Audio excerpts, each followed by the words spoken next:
क्या हमारे लिए दरवाजे बंद हो गए हैं? बड़े लोग सवाल करते हैं, बड़े परेशान हैं भाई, सब दरवाजे बंद हो गए, अब पता नहीं क्या होगा। कुछ भी नहीं होता। मैं कोई डिस्कशन करूंगा उन लोगों के लिए जो यूके में सेटलमेंट की तरफ जाना चाहते हैं, जो समझते हैं कि उन्होंने यूके में ही सेटलमेंट लेनी है और वो कौन से रास्ते इख्तियार कर सकते हैं। अस्सलाम वालेकुम एवरीवन, उम्मीद करता हूँ आप सब लोग ठीक होंगे और जहाँ पे भी होंगे खैर व आफियत के साथ होंगे। नया दिन, नई सुबह, नए वीक का आगाज़ और होपफुली ये जो वीक है, ये दिन है, ये महीना है, सबके लिए अच्छा साबित हो। यूके में 22 जुलाई के बाद बहुत ज़्यादा लोग इस कन्फ्यूजन का शिकार हैं, स्पेशली जो स्टूडेंट्स हैं, जो आ चुके हैं, जो आने वाले हैं और जो PSW पे लोग हैं कि क्या हमें वापस जाना चाहिए, क्या यूके में मुस्तकबिल हमारा ख़त्म हो गया है, क्या हमारे लिए दरवाजे बंद हो गए हैं। बड़े लोग सवाल करते हैं, बड़े परेशान हैं। हमारे ऑफिस में भी काफ़ी ज़्यादा लोग आते हैं। तो इसका जवाब जो है ना, वो भाई बहुत सिंपल है। हर दौर में रूल्स चेंज होते हैं, ठीक है, रूल्स डिफरेंट आते हैं सबके लिए, ठीक है।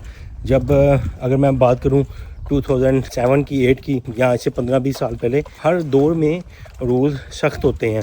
जब हम लोग आए थे हमें भी ऐसे लगता था कि भाई सब दरवाजे बंद हो गए, अब पता नहीं क्या होगा। कुछ भी नहीं होता। रूल्स चेंज होते हैं चंद साल के लिए और फिर बैक टू नॉर्मल हो जाता है। तो इसमें चीज़ें आपके साथ मैं कोई डिस्कशन करूंगा उन लोगों के लिए जो यूके में सेटलमेंट की तरफ जाना चाहते हैं, जो समझते हैं कि उन्होंने यूके में ही सेटलमेंट लेनी है और वो कौन से रास्ते इख्तियार कर सकते हैं। सबसे पहले तो आते हैं स्टूडेंट्स के लिए। तो यार आपको पता ही कि मास्टर रिसर्च में आओगे आप, उसमें आप अपने डिपेंडेंट भी लेके आ सकते हो। उसमें हम लोग आपको फुल सपोर्ट देते हैं।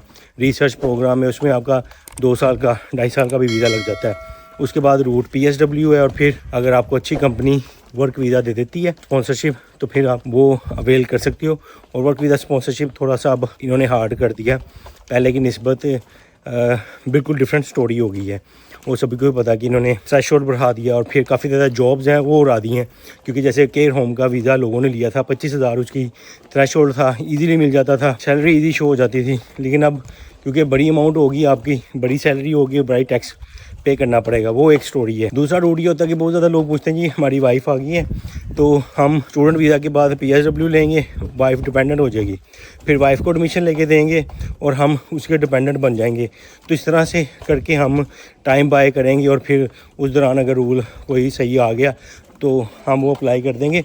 और इस दौरान अगर हम 10 साल की कैटेगरी में फॉल कर जाएं, 10 साल की कैटेगरी में, तो फिर हम माइट भी यहाँ पे स्टे करने के एलिजिबल हो जाएं। ये भी एक तरीका है। बहुत ज़्यादा लोग बाय करते हैं यूके में रहने के लिए। मैं आज से 15-20 साल पहले की बात करूँ तो पहले लोग यही काम करते थे, स्टूडेंट को 10 साल के रूट पे आते थे, 10 साल स्टूडेंट वीज़ा कंप्लीट करते थे और फिर इंडेफिनेट के लिए वो अप्लाई कर लेते थे। सांस मुझे इसलिए चढ़ा कि भाई मैं ऑफिस जा रहा हूँ, जल्दी जल्दी मीटिंग है एक, और ओबियसली इसलिए सांस चढ़ गया भाई, बैठ बैठ के चला भी नहीं जाता। तो एनीवेज लॉन्ग स्टोरी शॉर्ट ये है कि भाई रूट कोई भी आप चूज़ करो, अब इजी नहीं रहा, थोड़ा सा टफ कर दिया यूके में। और अगर आपके पास कोई ऐसा एक्स्ट्रा टैलेंट है, जैसे ग्लोबल टैलेंट वीज़ा एक ऐसा टैलेंट वीज़ा है जो आपको एक अपना हुनर शो करने पे यूके में मिलता है। अगर आप फॉर एग्जांपल कोई आर्टिस्ट हो, कोई आप डॉक्टर हो, या आपके पास ऐसा टैलेंट है जो यूनिक है, तो उसकी बेस पे भी आप यूके में ग्लोबल टैलेंट वीज़ा ले सकते हो और उसकी बेस पे आप ILR की तरफ जा सकते हो। बहुत ज़्यादा लोग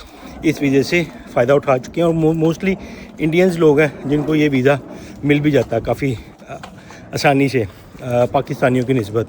तो स्टूडेंट्स के लिए अब यह है कि अगर आप यहाँ पे स्टूडेंट रूट पे आते हो तो it's not like that easy कि आपको हर चीज़ पकी पकाए मिले। बहुत ज़्यादा टफ सिचुएशन होने वाली है। लेकिन रिसर्च प्रोग्राम एक ऐसा प्रोग्राम है, मास्टर रिसर्च, जिसमें आप एडमिशन ले लेते हो। इसमें आपको फर्दर PSW भी मिल जाता है, आप अपने डिपेंडेंट भी लेके आ सकते हो और ऊपर से फिर आप आगे वर्क वीज़ा की तरफ भी अप्लाई कर सकते हो। और हमारी जो कंपनी है यूके एजुकेट, वो आपकी फुल सपोर्ट करती है इस मामले में। तो ये चंद चीज़ें मैंने आपको बतानी थी कि जो लोग यूके में आना चाहते हैं या जो लोग मौजूद हैं उनके लिए थोड़े से रूल्स चेंज हुए हैं।